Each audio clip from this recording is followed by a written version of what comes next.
The Super Mario Bros. Movie is the latest Illumination film, so today we're going to rank them all from worst to best.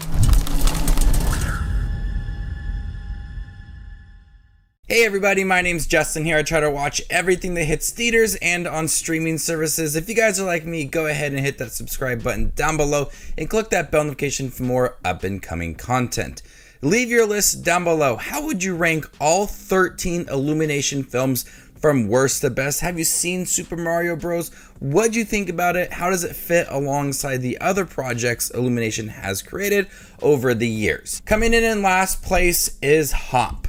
Hop was the first Illumination film and is their only live action animated hybrid. It's a charming film to watch during Easter, but any other time, it's a bad film. With constant pop music blaring in your face, bathroom humor non-stop, and the animation in here really feels out of place in this world. We're taking a character that's supposed to be lively and bright and putting it into a setting that does not match that at all. So many times within here, we see James Marsden. He's trying his hardest to engage in a conversation within this movie, but a lot of the times it's just dull. A lot of times it feels like it's trying way too hard to create an authentic relationship between the two when it really does not work. Hop is one of their most forgettable films. The animation is poor, set amongst this real world in Los Angeles. The bathroom humor is not funny at all. If we're looking for something to watch during Easter, it's fine, but overall as a film,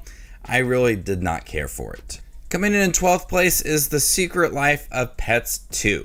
Both of the Secret Life of Pets films I really don't care about. They have recycled stories, obnoxious characters, short segments throughout that makes it feel like a series rather than a movie. Taking this episodic approach to both of these films, it's hard to latch on to that story of Max being like this protective parent to the young boy in here and being terrified of everything. With its short runtime and its episodic feel to it, it's hard to fully flesh out and develop certain storylines. But its story, there's more to be desired. It's really weak and the characters just really don't do much in here. Coming in at number 11 is The Secret Life of Pets. The concept of this movie started off very strong, exploring the lives of pets while their humans are gone. Unfortunately, that was most of the trailer, and I saw that trailer so many times when it was released, so it really wasn't that new to me when I saw it in theaters. But everything else with the story of Max and Duke is absolutely generic. It feels very similar to Toy Story, and we aren't having anything fresh within this film. As we take the animals out of their houses and we have them on this journey, that's where a lot of the film becomes very predictable. It's trying to have these emotional moments, trying to connect Max and Duke together, but it is not working. The story of The Secret Life of Pets starts off very strong and then just loses it down the road. Coming in at 10th place is Sing 2. I like the characters and the song choices are good for this movie, but Sing 2 just feels like it's the same thing again with different characters. We have a side story involving an older musician that Buster Moon wants for part of his show, and he's very hesitant at first. That storyline really amounts to nothing, and it adds nothing to the overall story. And watching all of the characters trying to get this older musician as part of their show, and even when he is part of the show, it doesn't feel fulfilling at all. It's just there. It's unfortunate about this movie because it feels like at times it's that main focus of bringing this musician in when you could have had a whole story without that character. And so at times the focus is very unclear with this film. I did like the music. I like the voice acting in here. The characters are fun. I'm constantly listening to the Sing soundtrack at home, but the movies themselves are just not that entertaining or deep or emotional. It just feels very average at best, and unfortunately Sing 2 has a very unclear story and too much focus on the wrong elements when it could have strengthened this group of characters, and at times some of them just feel very distant within the film. And they were pretty strong in the first film, but here in the second film they just go by the wayside for other characters that really feel like they're not important within the movie. Coming in at number 9 is the Lorax. I absolutely love the story of the Lorax. It is one of my favorite Dr. Seuss stories. It works for being a short story. When you take a story that is already so good and not a feature-length film, you have to add new elements into it, and that is where it does not work.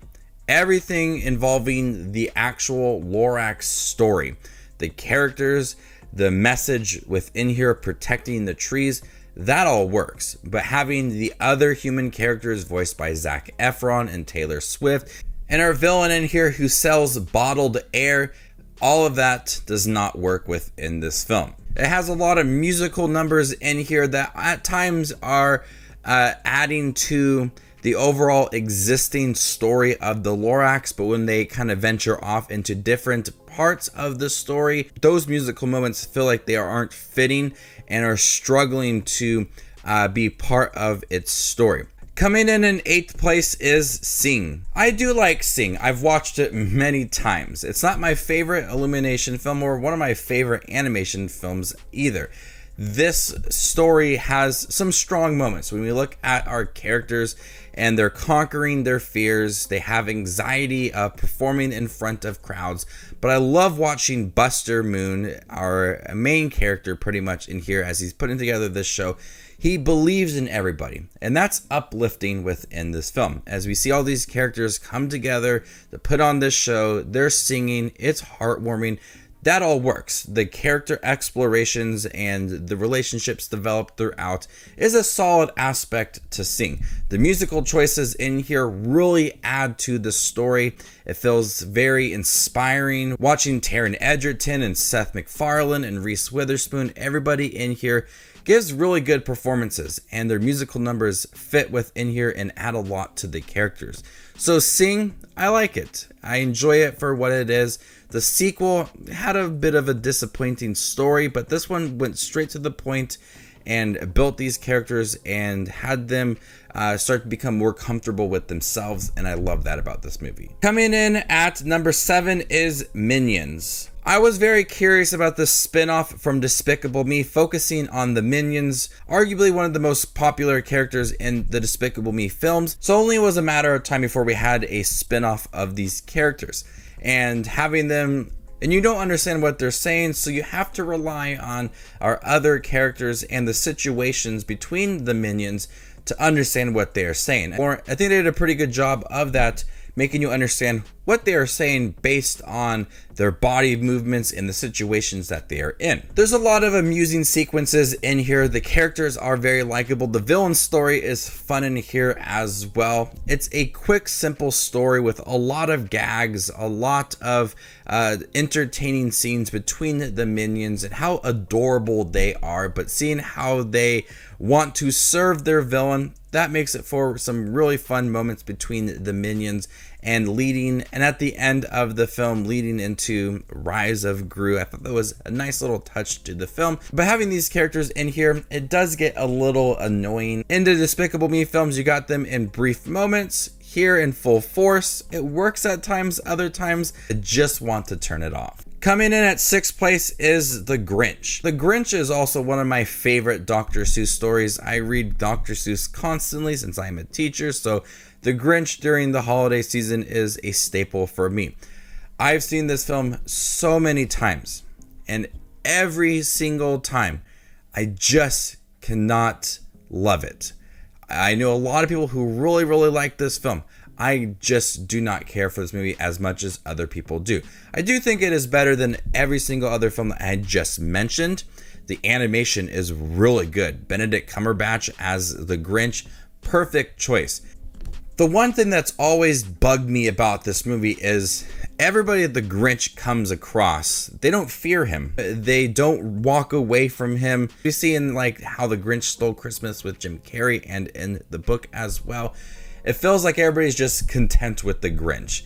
But the Grinch, it feels like he should be feared by many people, and we just don't get that vibe. So when he's being wicked and evil to everybody, they're just kind of all accepting of it, and it's supposed to have that humor in here, but it's just questionable how he acts and how everybody perceives him.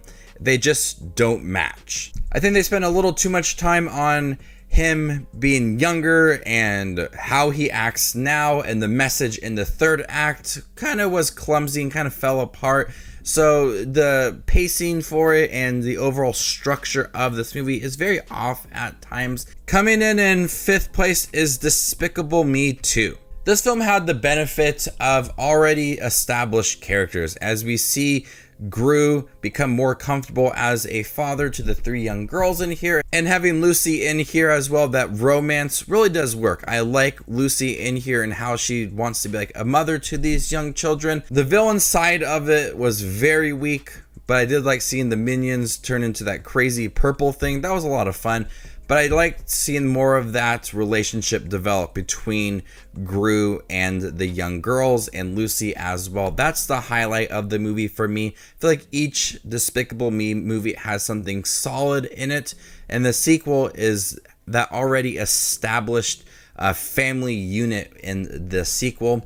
Still has some crazy moments from the minions and a villain story that kind of takes a back seat in here, but nonetheless, Despicable Me 2 still has some really good animation. Steve Carell as Gru, I love that. Coming in fourth place is Despicable Me 3. The fun thing about Despicable Me 3 is Gru's twin brother, Drew, and seeing them two interact within the film. It's a lot of fun. I love Trey Parker's 1980s theme antagonist in here. Creates for a lot of funny references, but seeing Drew and Gru interact with each other, rely on each other, get to know each other is probably the best thing about this movie.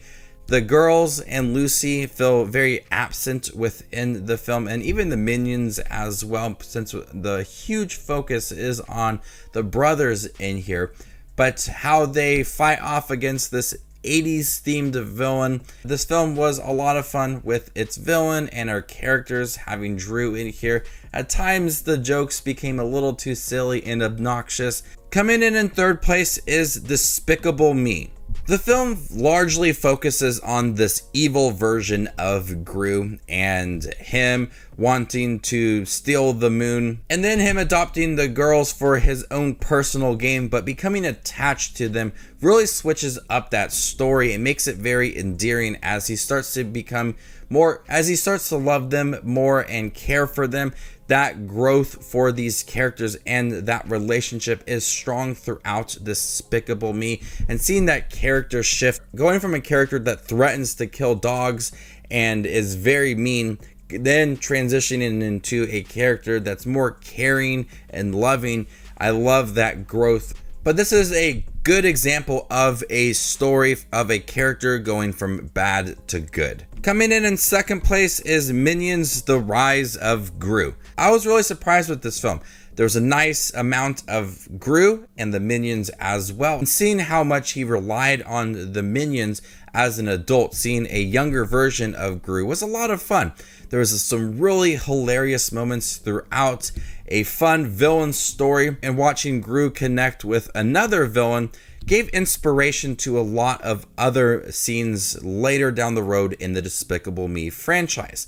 This film had a fun kind of tone to it, a 70s style kung fu moments in here, and there's some funk to it as well. It blends different genres and tones throughout to make it a really fun experience. I was surprised with this movie and how much I liked it and appreciated the story and the jokes as well going into it. I wasn't that excited. I do think the minions are a bit obnoxious at times, but I was looking forward to seeing a younger version of Gru. Steve Carell once again gives a really fun performance as Gru, seeing how excited he is about meeting his heroes and creating these inventions and working alongside the minions. It's a blast. But coming in first place is the Super Mario Bros. Film. I had a huge connection to this story. I loved playing the Mario games growing up. So going into this, I had a feeling that it would be the best Illumination film. I do understand the criticism behind this film with a really simple story, but a lot of the references, Easter eggs, and the voice performances and the animation, I absolutely love. The action scenes between Donkey Kong and Mario when they're leveling up and exploring those different levels and Rainbow Road. Those were all thrilling moments. I thought Chris Pratt, Charlie Day, Anya Taylor-Joy, Jack Black, Keegan-Michael Key, everybody did a great job voicing their characters. This was created by people who understood the games. The music score in here is perfect. A lot of the references, you feel like it was created by people who understood the games and appreciate the games as well.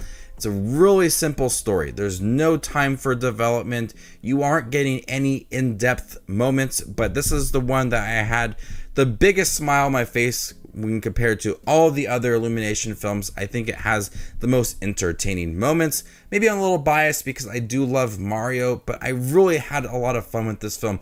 Despite its really simple story, I was able to overlook that because of the games. They're simple. They're not deep video games, and so this movie is mirroring that, and I did appreciate that. This is a fun film, and easily for me, the best Illumination film. So there you guys have it, all 13 Illumination films ranked worst to best. How would you rank them? Let me know in the comment section down below, and stay tuned for more up and coming content like this. My name is Justin Watches Movies, and you guys stay classy, YouTube.